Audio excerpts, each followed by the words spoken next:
Hello guys, welcome back to the channel guys. In this video हम लोग इन्फोसिस के recently asked questions discuss करने वाले हैं। तीनों राउंड के क्वेश्चंस हैं यहाँ पे। I just show you the LinkedIn post जहाँ से मैंने क्वेश्चंस उठाए हैं। That is this one by Saurabh. ठीक है, यहाँ पे 3 राउंड्स हैं, technical, technical and managerial. And सारे क्वेश्चंस तो ऑब्वियसली गिवन नहीं है, बट बहुत जनरलिस्टिक क्वेश्चंस हैं, like according to his experience. So let's go through this list one by one quickly. ठीक है, तो पहला क्वेश्चन था कि explain any design pattern that you have worked on. This is a very personal question कि आप लोगों ने किसी किसी पे काम किया या नहीं किया। तो यूजुअली क्या होता है ना, इंटरव्यूअर्स ज़्यादातर एक दो चीज़ों पे फोकस कर रहे होते हैं यहाँ पे, इसलिए मैंने बहुत जनरलिस्टिक डिजाइन पैटर्न्स लिखे हैं, दैट इज सिंगलटन, बिल्डर और फैक्ट्री। तो एक बार खुद से एक्सप्लोर करना। मैंने सिंगलटन का वीडियो अभी मैं आगे भी देने वाला हूँ, क्योंकि यहाँ पे third fourth question again singleton पे ही है, so I add a video there. ठीक है, तो इफ नॉट दीज थ्री, जो भी आपने यूज किया उसके बारे में आंसर करना। बहुत जनरलिस्टिक क्वेश्चन है, इसलिए I am not going through one by one, like कौन सा पैटर्न यहाँ समझाया जाए। I just given a three. If you haven't worked on any design pattern, so understand these three, इनको तो पढ़ लेना। ठीक है, moving on to next question. ये क्वेश्चन थोड़ा अच्छा लगा, for a round one decent question है। How to retrieve a large amount of data and how to handle it. बहुत अच्छा क्वेश्चन है, kind of API designing side है। So basically तो अगर तुम्हें large amount of data read करना ना, सपोज करो if you trying to load 1 million rows into a Java list, ठीक है, तो एप्लीकेशन क्रैश हो जाएगी अगर डीबीएस ला रहे हो। ठीक है, तो उसके लिए क्या करना होगा, डेटाबेस लेवल पे पहले लगाओ कि स्मार्ट रिट्रीवल लगाओ, पेजिनेशन की तरह फेच करो कि लाइक 1000 डेटा लिया, नेक्स्ट 1000 लिया, इस तरह से। ठीक है, दूसरा प्रोजेक्शन करोगे, सारा डेटा मत लेके आओ, जो कॉलम इंपॉर्टेंट है वही लेके आओ। ठीक है, दूसरा ये डेटाबेस हो गया। एप्लीकेशन लेवल पे क्या करो, बैच प्रोसेसिंग करो। ठीक है, process the data in small groups, 1000 records. And DTOs रखे रहो। डीटीओस पे भी ना क्या होता है, अगर तुम डीटीओस डीबी से निकालोगे तो वही same, like you don't have to bring all the data, only few data. ठीक है, something like that. Next question is explain any Java project handling tool. ठीक है यार, ये भी काइंड ऑफ जर्नलिस्टिक क्वेश्चन है कि एक्चुअली इसमें ना कॉमन जो होता है ना, मेवन एंड ग्रेडल बहुत ज़्यादा यूज होता है। तो I have just kept these two. और भी होता है project handling tool, like for maven and tool, maven and Gradle हद से ज़्यादा यूज होता है। ठीक है, अगर आपको कुछ और एक्सपीरियंस है तो उसके हिसाब से आंसर करो। ठीक है, बट मैं अभी यहाँ के लिए फॉर दिस क्वेश्चन, कोई फ्रेशर बंदा है जिसको नहीं पता क्या आंसर करना, मैं मेवन आंसर कर रहा हूँ। Again explore Gradle also and other tools as well. ठीक है, अब देखो मेवन क्या है, it's a build automation and dependency management tool है। ठीक है, विदाउट मेवन तुम्हें क्या होगा, तुम्हें मैनुअली 15 जार्स लोड करने होंगे, उनको मैनेज करना होगा, कोई वर्जन चेंज हो गया वो करना होगा। बट विद मेवन वो खुद ही सब कुछ हैंडल करता है। ठीक है, इसका सबसे इंपॉर्टेंट चीज़ है पॉम डॉट एक्सएमएल, जहाँ पे सारा कॉन्फ़िगरेशन डिफाइंड होता है, प्रोजेक्ट इन्फॉर्मेशन क्या क्या डिपेंडेंसीज लोड करनी है वो पॉम डॉट एक्सएमएल में डिफाइंड होती हैं। ठीक है, और लाइफ साइकिल्स के ये मेथड्स हैं बेसिकली। क्लीन कंपाइल करने के लिए एम्बियन क्लीन, एम्बियन कंपाइल कॉल कर सकते हो। ठीक है, डिपेंडेंसी मैनेजमेंट के लिए लोकल रेपो तुम्हारे कंप्यूटर में लोकली M2 में बन जाता है। सेंट्रल रेपो के लिए global internet storage where maven फैचेस libraries from. ठीक है, coming two round to. Again यहाँ पे देखो जर्नलिस्टिक क्वेश्चन आ गया, explain your last work project. अब यार ये तो सबका अपना अपना होगा एक्सप्लेनेशन। मैंने यहाँ पे एक तरीका लिखा है कि इसको आंसर कैसे करना है। बेसिकली 4 स्टेप स्ट्रक्चर है, स्टार बोल सकते हैं। पहले तो तुम ओवरव्यू दो कि I worked on this domain application which handle this this this. ठीक है, फिर टेक स्टैक डिफाइन करो, that is T. T for tech stack define करो कि क्या क्या तुमने यूज़ किया यहाँ पे। जावा 17, स्प्रिंग बूट, यूआई के साइड क्या था, डिप्लॉयमेंट के लिए क्या यूज़ किया था, फिर स्पेसिफिक रोल क्या था यहाँ पे। ठीक है, यहाँ पे हमेशा आई करके बात करो, आई डिड दिस। ठीक है, तुम्हारा रोल क्या क्या था, तुम्हारी रिस्पॉन्सिबिलिटी क्या थी। फिर लास्ट बात करो तुम्हारा बेसिकली चैलेंजेस वगैरह के बारे में। चैलेंजेस तुमने क्या फेस किया, तुमने सॉल्यूशन क्या निकाला। तो यहाँ पे मैंने एक एग्जाम्पल दिया है, वो पढ़ लेना। ठीक है, I will share the PDF also in this videos description. Coming to next question, explain the collection framework. काफ़ी होलिस्टिक क्वेश्चन है कि इसमें कलेक्शन फ्रेमवर्क ही पूरा बताया डिफाइन करने को। तो इसको आंसर कैसे करना है वो देखो। देखो कलेक्शन फ्रेमवर्क में क्या होता है ना, पहले तुम लिस्ट बताओ कि लिस्ट क्या होती है। ठीक है, लिस्ट में क्या क्या होता है, इसका बिहेवियर क्या है, it maintains the insertion order and you can handle duplicate elements as well. ठीक है, इम्प्लीमेंटेशन क्या, एरे लिस्ट है, लिंक लिस्ट है। ठीक है, और भी बता सकते हो लाइक क्या क्या लिस्ट अवेलेबल है। सेट के बारे में बताओ। सेट में क्या होता है कि कोई डुप्लीकेट अलाउड नहीं होता, order is usually not guaranteed. लेकिन ठीक है, इसमें भी इसके सेट के क्या क्या इंप्लीमेंटेशन है। हैश सेट है, ट्री सेट है जो कि सॉर्टेड होता है, और लिंक्ड हैश सेट है जो इंसर्शन ऑर्डर मेंटेन करके रखता है। ठीक है, उसके बाद मैप होता है। ठीक है, कलेक्शन फ्रेमवर्क में मैप क्या है, की वैल्यू पेयर है, इट स्टोर्स द रिटर्न की वैल्यू पेयर्स। ठीक है, इस तरह से डिफाइन करो। इसमें मैप के इंप्लीमेंटेशन क्या है, हैश मैप हो गया, ट्री मैप हो गया, और उसके बाद लिंक्ड हैश मैप हो गया। ठीक है, अब देखो कलेक्शन फ्रेमवर्क का ओवरऑल हायरार्की ग्राफ जो है ये है, गूगल से उठाया लिया एक इमेज, तो ये आप भी सेव करके रखते हो, उसको थोड़ा मेमोराइज कर लो यार, ठीक है, कि सबसे पहले क्या होता है फिर क्या इंप्लीमेंटेशन होता है। जैसे आई ट्रिबल है, उसको इंप्लीमेंट करता है कलेक्शन, ठीक है, this is iterable is a interface, यहाँ पे ग्रीन वाला इंटरफेस है, बाकी सब क्लासेस है। Okay, moving on to next question. देखो ये क्वेश्चन आता है, यहाँ पे भी ना थोड़ा जर्नलिस्टिक इन्होंने बताया कि इनसे ऑब्वियसली इनको शायद याद नहीं होगा एग्जैक्टली क्या पूछा गया था, लेकिन मैंने थोड़े कॉमन क्वेश्चन, कोडिंग क्वेश्चन जो लैम्डा, स्ट्रीम एपीआई और कलेक्शन फ्रेमवर्क पे होता है ना, वो उन्हें लिख दिए हैं यहाँ पे। तो आप you can go through these question, but again explore more on this, क्योंकि काफी ज्यादा पूछा जाता है इस पे coding question. And also I am creating a series on lambda, if you want the link to that do comment in the video. Like coding questions on lambda की series बना रहा हूँ बेसिकली। अब देखो जेनरिक क्वेश्चंस हैं ये काफ़ी इस पे, तो स्ट्रीम एपीआई पे डेटा प्रोसेसिंग में फिल्टरिंग एंड मैपिंग से रिलेटेड क्वेश्चन आता है। Basically given a list of employees, filter out those older than 30 and extract the list of their names. Grouping पे क्वेश्चन आ सकता है, given a list of employees, group them by department, so you can get a map of string and list of employees, इस तरह से result मिल जाएगा। Counting frequency पे आ सकता है। Lambda expression and functional interfaces पे सॉर्टिंग विद कंपैरेटर का क्वेश्चन आ सकता है। कस्टम फंक्शनल इंटरफेस बनाने को आ सकता है। एंड कलेक्शन फ्रेमवर्क पे आ सकता है, remove the duplicates, fail safe versus fail fast. काफी क्वेश्चंस आए custom frame like collection framework पे। तो I just given two examples, again I am saying there are lot of question that can come on this. यहाँ पे journalistic question उन्होंने दिया था, इसलिए I answer this way, like यहाँ पे इस तरह से एक्सप्लेन किया मैंने अभी। अगेन डिजाइन पैटर्न हमारा आ गया, सिंगलटन डिजाइन पैटर्न क्या होता है, इस पे ट्रिकी क्वेश्चंस क्या होता है। तो इसके लिए मेरा एक यूट्यूब वीडियो है, मैंने उसके लिंक पीडीएफ में डाल रखी है। ऑल्सो आफ्टर दिस क्वेश्चन मैं वो एडिट डालने वाला हूँ, वो वीडियो इसमें ही ऐड करने वाला हूँ, एंड उसके बाद हम फिफ्थ क्वेश्चन स्टार्ट करेंगे। So let's go to that. Hello guys, so हमारा नेक्स्ट इंटरव्यू क्वेश्चन जो फोकस में है that is on singleton design pattern. इस पे काफ़ी ज़्यादा क्वेश्चंस आते हैं इंटरव्यू में। Usually there are few design patterns which are asked very frequently. One of them is singleton design pattern and others are factory, abstract factory. So for singleton design pattern the way we are going to cover is, हम पहले इसके बारे में जानेंगे, फिर will create a class which has in which हम लोग दो इंस्टेंस क्रिएट कर सकते हैं, फिर उसको हम रिस्ट्रिक्ट करेंगे सिंगलटन डिजाइन पैटर्न से, एंड विल सी कि singleton design pattern multi threading में कैसे फेल होता है, एंड देन उसके 3 सॉल्यूशन क्या है उसको रिजॉल्व करने के। सो अगर आपने पूरा वीडियो देख लिया और ये 7 टॉपिक कवर कर लिया, तो सिंगलटन डिजाइन पैटर्न में सारे क्वेश्चन आंसर कर पाओगे। So starting with what is singleton design pattern, basically it's a creational design pattern that means it deals with creating object of the class. ठीक है, singleton design pattern means creating single instance of the class, which means we create only one object of the class. ठीक है, इसका use कहाँ कहाँ होता है ये देखें तो, अगर एक तो होता है कि डीबी कनेक्शन जब आपको बनाने हो, तो उसमें हमें बस एक ही डीबी कनेक्शन चाहिए होता है, तो उस केस में सिंगलटन डिजाइन पैटर्न होता है। एंड अदर केसेस आपकी थ्रेड पूल्स हो, कैशे हो और डायलेक्ट बॉक्सेस हो, तो इन केसेस में हम सिंगलटन डिजाइन पैटर्न यूज करते हैं। ठीक है, सिंगलटन डिजाइन पैटर्न क्या इंश्योर करता है कि a class has only one instance and it provides a global point of access to it, ठीक है, टू दैट इंस्टेंस।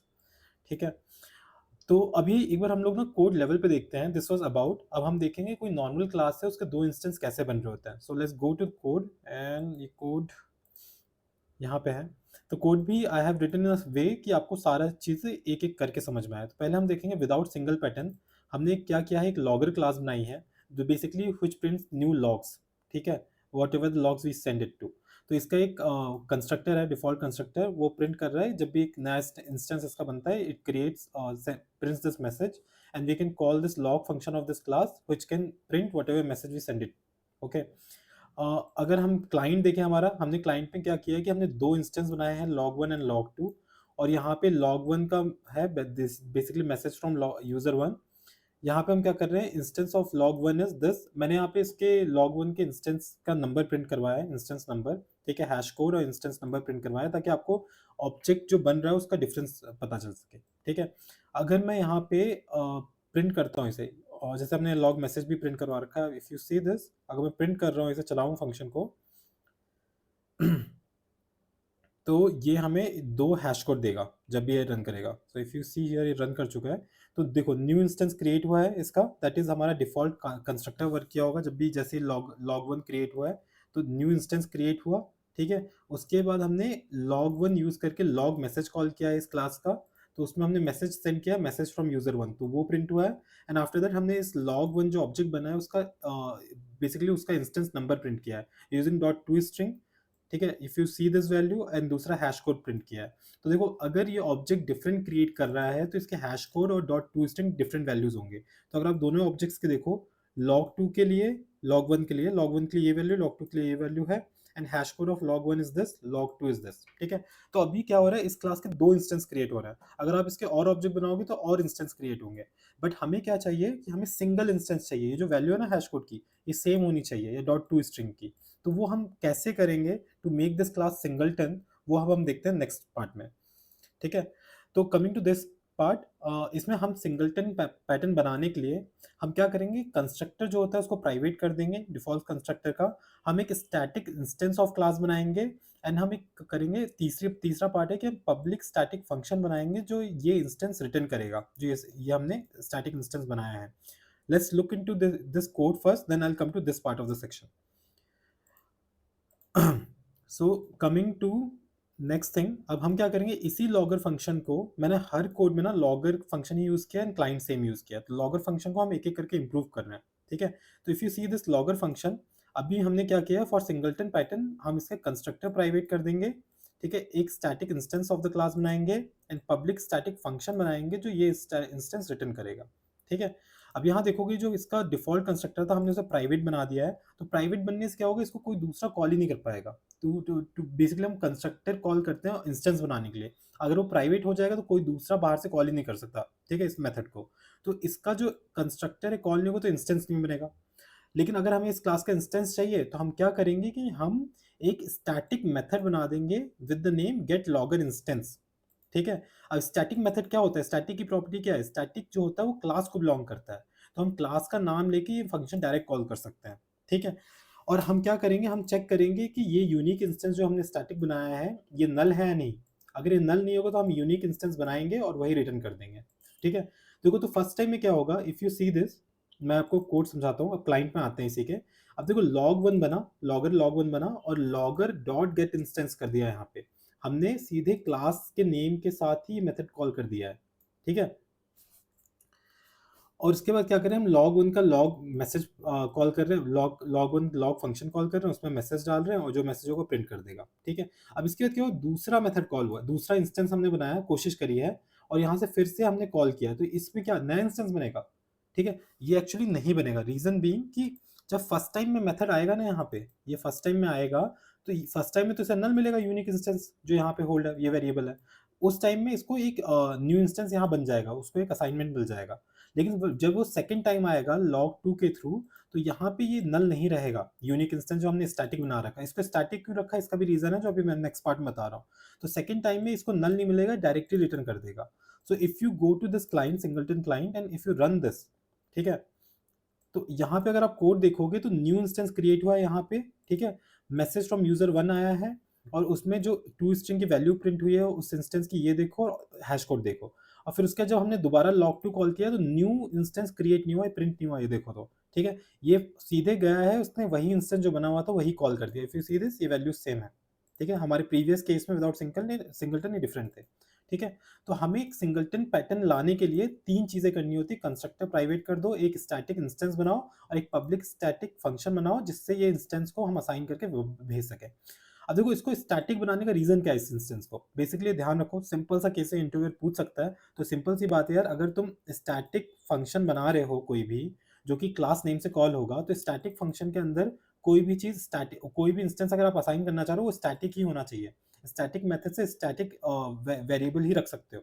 ठीक है, तो this is the reason why static instance, there must be only one instance first of all, that's why static होना चाहिए। वो instance, if instance were non static, every object would get its own copy of it. ठीक है, static fields are created once, stored at class level, shared across the JVM, guarantees a single shared object. And second reason is static methods can only access static members. ठीक है, सो अब आते हैं next point पे जो काफी interviews में पूछा जाता है। ये तो जूनियर लेवल का आपको मैंने आंसर बता दिया, सारी चीजें अबाउट और सिंगलटन कैसे बनाना है, थोड़ा सा सीनियर पे जाते हैं। ठीक है, मल्टी थ्रेडिंग पे आता है। अच्छा बताओ ये सॉल्यूशन मल्टी थ्रेडिंग में काम करेगा क्या, लेट्स सी यूजिंग कोड। ठीक है, अगर हम कोड में जाएं, देखो अभी सिंगलटन पैटर्न के बिना देखा, फिर सिंगलटन पैटर्न के साथ देखा, एक ही इंस्टेंस क्रिएट हो रहा था। अब आते हैं हम थ्रेड के साथ देखते हैं। अब थ्रेड के साथ हमारा सेम सॉल्यूशन, ये क्लास सेम ही है, कुछ डिफरेंस नहीं है, बट सिंगलटन क्लाइंट जो बनाया इसमें मैंने 2 थ्रेड में कॉल किया है। एक थ्रेड बनाया उसमें सेम लॉजिक रखा है, log1 करके इंस्टेंस गेट कर रहे हैं और ये असाइनमेंट कर दिया। एंड सेकंड थ्रेड बनाया उसमें भी log2 करके कर रहे हैं, सेम कोड है। अब ये दोनों थ्रेड में अगर स्टार्ट करूं तो इस केस में इंस्टेंस सेम होगा या नहीं होगा, जो प्रीवियस केस में सेम था, लेकिन इस केस में अगर मैं रन करूं तो लेट्स सी। अब देखो इस केस में क्या हो रहा है, यहाँ पे दो न्यू इंस्टेंस क्रिएटेड 2 बार प्रिंट हुआ है, तो बेसिकली 2 इंस्टेंस क्रिएट हुए हैं। एंड ऑब्वियस ऑल्सो ये देखो कि इसका जो log1 का है, यहाँ पे log1 की बजाय इसे log2 कर देते हैं, बेटर होगा। कोड में ये थोड़ा सा मिस प्रिंट हुआ है, तो हमें बेटर चीज़ पता चलेगा log2 का प्रिंट हो रहा है। ठीक है, लेट्स डू इट अगेन। देखो instance of log1 and log2 अभी यहाँ डिफरेंट हो रहे हैं, ये देख लो। सेम कोड है, सिंगलटन लॉगर है, अभी भी लॉगर जो क्लास थी हमारी सिंगलटन है, लेकिन उसके बाद जब हम मल्टी थ्रेडिंग कर रहे हैं तो उसमें इंस्टेंस एक क्रिएट नहीं 2 क्रिएट हो रहे हैं। तो यहीं पे मल्टी थ्रेडिंग के केस में सिंगलटन काम नहीं कर पा रहा। तो इसको रिजॉल्व कैसे करेंगे, let's go to that solution. We have 3 solutions to resolve this. First solution is using synchronization. ठीक है, इन मल्टी थ्रेडिंग अगर आपको पता हो, हमारे पास एक सिंक्रोनाइज कीवर्ड होता है। ठीक है, तो सिंक्रोनाइज कीवर्ड क्या होता है, वो एक टाइम पे एक थ्रेड को ही एक्सेस देता है। ठीक है, तो यहाँ पे रीजन है सिंक्रोनाइज यूज करेंगे, और इसका काइंड ऑफ डिफेक्ट भी बताऊंगा, मतलब नुकसान क्या है वो भी बताऊंगा। पहले एक बार सॉल्यूशन देख लेते हैं हम क्या कर रहे हैं। तो मल्टी थ्रेडिंग का सॉल्यूशन में जाएंगे हम लोग। ठीक है, थ्रेडिंग सॉल्यूशन है, यहाँ पे हम क्या कर रहे हैं, सब कुछ सेम रखा है, बट जो मेथड है हमारा, जो स्टार्टिंग मेथड था, हमने वहाँ सिंक्रोनाइज कीवर्ड डाल दिया है। ठीक है, ओके। सिंक्रोनाइज कीवर्ड की वजह से क्या होगा, एक थ्रेड को एक टाइम पे एक्सेस मिलेगा। जो फर्स्ट थ्रेड आएगा, फर्स्ट थ्रेड सीधा असाइन कर देगा, क्या कहते हैं उसे, यूनिक इंस्टेंस नल मिलेगा, तो वो लॉगर न्यू लॉगर ऑब्जेक्ट ऐसे असाइन कर देगा और रिटर्न कर देगा। बट जब सेकंड थ्रेड आएगा तो उसे यूनिक इंस्टेंस नल नहीं मिलेगा, वो डायरेक्टली इसको ही यूज करेगा। ठीक है, अगर हम सिंगलटन क्लाइंट में है, सेम कोड है पहले जैसा, अगर इसको मैं रन करूं तो अगर आप देखोगे यहाँ पे तो हैश कोड यहाँ पे सेम है। So we have use synchronize keyword यहाँ पे to resolve this multi threading के टाइम पे सिंगलटन क्लास का प्रॉब्लम। ठीक है, क्वेश्चन आते हैं, write a thread safe singleton pattern, तो you can write this solution. But इस सॉल्यूशन में एक प्रॉब्लम क्या है, रीजन ये है कि the only time synchronization is relevant is the first time through this method. First time पे सिंक्रोनाइज कीवर्ड चाहिए, उसके बाद तो चाहिए नहीं, क्योंकि यूनिक इंस्टेंस की वैल्यू आ जाएगी। सो ये क्या होता है ना, फर्स्ट टाइम के बाद ये काफी हैवी प्रोसेस है सिंक्रोनाइज कीवर्ड यूज करना। ठीक है, आफ्टर द फर्स्ट टाइम दो synchronisation is totally unneeded overhead. ठीक है, तो अगर तुम्हारे में, अब देखो यहाँ पे दो तरीके इंप्रूव करने के। पहला तरीका है कि पहला तो ये देखो, अगर कुछ ही मत करो, अगर तुम्हारा परफॉर्मेंस है ना उतना क्रिटिकल नहीं है तुम्हारे एप्लीकेशन के लिए, ठीक है, तो रहने दो। लेकिन दूसरा तरीका ये है कि अर्ली इनिशियलाइजेशन कर दो। That is our second solution to improve from using synchronization, you can use early initialization. अब ये क्या होता है अर्ली इनिशियलाइजेशन, ये देख लो। अर्ली इनिशियलाइजेशन में क्या काम है कि अगर आप कोड देखो, हम आते हैं विद थ्रेड सॉल्यूशन 2। अब यहाँ पे क्या होगा, जब आप इंस्टेंस क्रिएट कर रहे हो ना, उसी टाइम पे असाइनमेंट कर दो इसको। ठीक है, जब यहाँ पे आप स्टैटिक वेरिएबल बना रहे हो, उसी टाइम में इंस्टेंस क्रिएट, मतलब ये असाइनमेंट कर दो, इसका ऑब्जेक्ट बना दो। ठीक है, और उसके बाद every time this function is called, ये हमेशा यही इंस्टेंस रिटर्न करेगा इसका। ठीक है, तो अगर सिंगलटन क्लाइंट करोगे, सेम कोड रखा है मल्टी थ्रेडिंग का यहाँ पे, अगर आप रन करोगे तो यहाँ पे इसको सेम हैश कोड मिल रहा है दोनों का। ठीक है, इसमें ये बहुत छोटा सा सॉल्यूशन है, इम्प्रूवमेंट ओवर सिंक्रोनाइजेशन है, लेकिन यहाँ पे भी एक इशू है। Using this approach, we rely on the JVM to create unique instance of a singleton when the class is loaded. The JVM guarantees that the instance will be created before any thread accesses the static unique instance variable. ठीक है, create तो कर देगा, लेकिन यार एक reason, एक problem ये हो सकती है, सपोज करो आपको एक क्लास ही यूज नहीं करनी एप्लीकेशन में, लाइक क्लास कभी कभी यूज होनी है, और आपने अर्ली इनिशियलाइजेशन कर दिया, तो जब भी आपका एप्लीकेशन स्टार्ट हो रहा है, every time it is creating an object for this, तो दैट इज बैड ना, मतलब आपको यूज नहीं करना लेकिन उसका ऑब्जेक्ट बन जा रहा है, तो मतलब नीडेड नहीं है, फालतू मेमोरी में स्पेस क्यों ले वो। ठीक है, तो this is a like okayish solution, but it's a better solution है using double check locking. Double check locking is a perfect solution for multi threading. इसको जानने के लिए बेसिकली हम आते हैं कोड पे फिर से, and will see what we have done in logger class.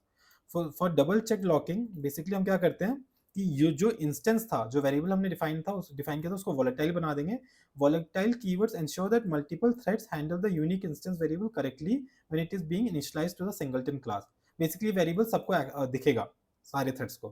ठीक है, और जो get logger instance class method है, उसके अंदर हम ये दो लॉग डालेंगे। ठीक है, there are two checks for unique instance. First check है again unique instance equals to null है अगर, तो यहाँ पे आओ, फिर यहाँ पे सिंक्रोनाइज कर दो इसको ब्लॉक को, और सिंक्रोनाइज ब्लॉक के अंदर हम यूनिक इंस्टेंस को क्या कहते हैं असाइनमेंट देंगे, ऑब्जेक्ट डिफाइन करेंगे। ठीक है, create will create instance here unique instance पे। अब यहाँ पे भी अब देखो ना, यहाँ पे ये चेक लगा है, ये चेक लगा है, डबल लॉकिंग हो रखी है। क्या इसका रीजन क्या है, सपोज करो दो थ्रेड आ रहे हैं, ठीक है, साथ में आ गए, यहाँ पे दोनों थ्रेड को दोनों सेम टाइम पे उसको नल दिखा, तो दोनों एंटर हुए। अब यहाँ पे सिंक्रोनाइज ब्लॉक है, ठीक है। सिंक्रोनाइज ब्लॉक है, अब यहाँ पे एक थ्रेड एक्सेस कर पाएगा एक टाइम पे, वो यहाँ आएगा, ठीक है, उसको नल मिला, उसको उसने क्रिएट कर दिया इसका इंस्टेंस, ठीक है, मिल गया। और सेकंड टाइम पे दूसरा थ्रेड आएगा, उसको यहाँ पे नल नहीं मिल रहा क्योंकि तब तक ये क्रिएट हो गया होगा, तो ये डायरेक्टली बाहर आ जाएगा। लेकिन सपोज करो सिंक्रोनाइज ब्लॉक नहीं होता, ठीक है। अगर सिंक्रोनाइज ब्लॉक अगर होता भी, मैं आपको दोनों चीज बताता हूँ, एक तो ये सेकंड इफ नहीं होता और सिंक्रोनाइज नहीं होता। तो देखो सिंक्रोनाइज नहीं हो रहा जब, तो दो थ्रेड इसको क्रॉस किए, ऐसे ही दो थ्रेड इसको भी क्रॉस कर सकते हैं और दोनों नया नया ऑब्जेक्ट बना सकते हैं, ठीक है। एंड सपोज करो सिंक्रोनाइज है बट हम सेकंड इफ नहीं लगा रहे हैं यहाँ पे, तो क्या होगा? अब यहाँ पे क्या हो रहा है कि सिंक्रोनाइज यहाँ पे क्या कहते हैं, सिंक्रोनाइज है यहाँ पे बट सेकंड इफ नहीं है। तो यहाँ से हमारे दो थ्रेड यहाँ पे आ गए हैं, ठीक है। एक थ्रेड सिंक्रोनाइज के अंदर आएगा एंड वो सीधे ऑब्जेक्ट क्रिएट कर देगा, इसका इंस्टेंस क्रिएट कर देगा और वो रिटर्न कर देगा। लेकिन जब सेम टाइम पे दो थ्रेड आ चुके हैं, ठीक है, वो नल चेक ऑलरेडी पास कर चुके हैं, तो जब जब फर्स्ट थ्रेड का काम हो गया तो सेकंड थ्रेड अंदर अंदर आएगा और देखिएगा यहाँ पे इफ नहीं है तो वो भी क्रिएट कर देगा object. That's why second if is required here to check already instance बन तो नहीं गया है, ठीक है। दैट्स वाई जब डबल चेक लॉकिंग में इसका मतलब है दो बार लॉक करना, दो बार चेक करना है, ठीक है। अगर इस कोड को भी रन करें हम लोग, तो यहाँ पे आप रन करके देखो तो सेम हैश कोड है इनका, ठीक है। So guys this is all for singleton design pattern. अगर आपको ये समझ में आ रहा है तो आप सारे क्वेश्चन आंसर कर सकते हो आराम से। I am adding time stamp for every solution in the video, आप आराम से देख सकते हो जो भी पार्ट आपको देखना हो। प्लस ये जो कोड है मैं कोड भी प्रोवाइड कर रहा हूँ, गिटहब लिंक डाल दे रहा हूँ डिस्क्रिप्शन में। So go through the code also, copy the same code. Also you can generate new examples as well, right, you can write new examples. और अगर कोई डाउट है तो कमेंट करो, I will explain in the comment section. Let's move on to next video. Okay guys, I hope आप लोगों ने singleton देख लिया होगा, आपको समझ में आ गया होगा, उसमें सारे ट्रिकी क्वेश्चंस आंसर थे, ठीक है। Let's move on to next question, that is SQL. इसमें जॉइंस के बारे में बताना है, प्राइमरी की एंड फॉरेन की क्या होता है। देखो जॉइन क्या होता है, मैंने सारे जॉइंस लिखे हुए हैं। इनर जॉइन क्या होता है, return the rows when there is a match in both the tables. Left join क्या होता है, ये सारे सारे लेफ्ट टेबल का सारा डेटा देता है बट राइट टेबल का जो मैच नहीं होता उसमें नल कर देता है, ठीक है। राइट जॉइन क्या होता है, returns all rows from right table and match rows from the left table, ठीक है। फुल जॉइन क्या होता है, return rows when there is a match in one of the tables, ठीक है। ये एक बेसिकली इसका मैप है, आपको देखना हो। इस तरह के बहुत मिल जाएंगे गूगल पे, आप जॉइंस का इमेज सर्च मारो, आपको अच्छे अच्छे इमेज मिल जाएंगे, ठीक है। प्राइमरी क्या होती है, बेसिकली प्राइमरी की क्या होती है, basically primary key is a column that uniquely identifies every row. जैसा आईडी हो गया, ठीक है, सबसे कॉमन है। It can not be null and must be unique also, ठीक है। योर एम्प्लॉय आईडी और social security number. Foreign key क्या होती है, column that creates a link between two tables, it refers to the primary key of another table, ठीक है। It can contain duplicates values और null values also. Foreign की it enforces differential integrity, you cannot add an order for a user who doesn't exist, ठीक है। Example हो गया, user ID है कोई, ऑर्डर आईडी, अगर ऑर्डर करके टेबल है तो उसमें ऑर्डर आईडी होगी, यूजर आईडी होगी, बेसिकली किसी यूजर ने खरीदा उस ऑर्डर को। Very simple example. अब देखो नेक्स्ट क्वेश्चन आ गया, एजाइल इन्वायरमेंट। ये अच्छा 2.5 साल का एक्सपीरियंस पे है तो पूछा जा सकता है। अब इसमें यार मैंने स्टेप्स लिख दिए, क्या होता है, बेसिकली स्प्रिंट प्लानिंग होती है, 2 हफ्ते की प्लानिंग, क्या क्या काम करना होगा। फिर डेली स्टैंड अप होते हैं जिसमें 15 मिनट या जैसे भी हो, 15-20 मिनट का स्टैंड अप हो जाएगा, जहाँ पे आपसे 3 क्वेश्चन पूछे जाएंगे। व्हाट डिड आई, तुम्हें आंसर करने होंगे 3 question. What did I do yesterday, what will I do today, and do I have any blockers, ठीक है। दिस इज एजाइल का तरीका है। Third point is sprint execution होता है, लोग डेवलपर्स काम करते हैं तो हर चीज़ बताते हैं, बेसिकली टिकट का अपडेट्स देते हैं, it is in progress, testing और डन। स्प्रिंट रिव्यू होता है, at the end of 2 weeks the team shows the working software to the client and product owner, ठीक है। एंड स्प्रिंट रेट्रोस्पेक्टिव होता है, इंप्रूवमेंट वगैरह, ठीक है। The team meets internally to discuss the progress, ठीक है। Moving on to next question, what is OOPs. OOPs के सारे पिलर बताने हैं, ठीक है। और यार involvement of any pillar in your project is your personal question. Always कभी भी काम करो डेवलपमेंट का, डू एक्सप्लोर दिस थिंग, ठीक है।